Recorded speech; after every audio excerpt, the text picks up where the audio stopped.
Donald Trump has been officially booked in Georgia on charges of attempting to overturn his 2020 election defeat in the state.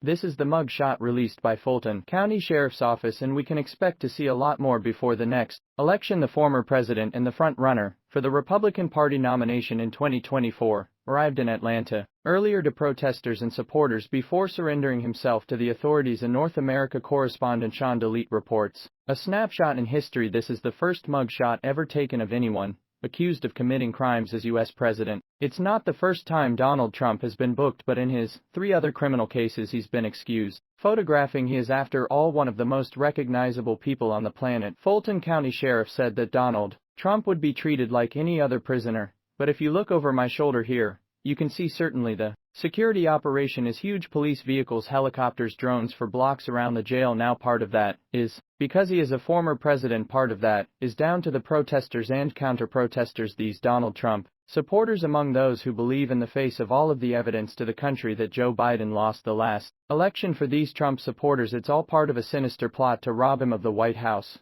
The rights of Americans are being stripped away today is one of the most obvious versions of it that are going on. While we're putting a former president in jail, he firmly believed, like we do too, the election was not fair, was not transparent, its lack of integrity. If Donald Trump was laying on the beach right now on his beach playing golf, this wouldn't be happening behind us. How do you know that? I know it for a fact. How? Because I'm an intelligent person. Others celebrated. How will history remember Donald Trump? Are there criminal and hopefully a convicted criminal if for some reason he gets to be president? Because the dumb people in this country who are not using what their brain cells elect him. I am going to fight against it for the next 4 years. I'm hoping that this gets recorded in history. I'm hoping that this is one of the last times that we have to hear from this individual and the people that he represents, but I'm not sure that it will be. Donald Trump entered the jailhouse just after 7:30 p.m. local time. He was technically in custody for less than half an hour, released on a $200,000 bond. What has taken place here is the travesty of justice. We did nothing wrong. I did nothing wrong. This will be a day America remembers. The first of a kind photograph destined for museum walls and the history books. Sean Dilley, BBC News in Fulton County, Georgia. Let's go live to Washington now, to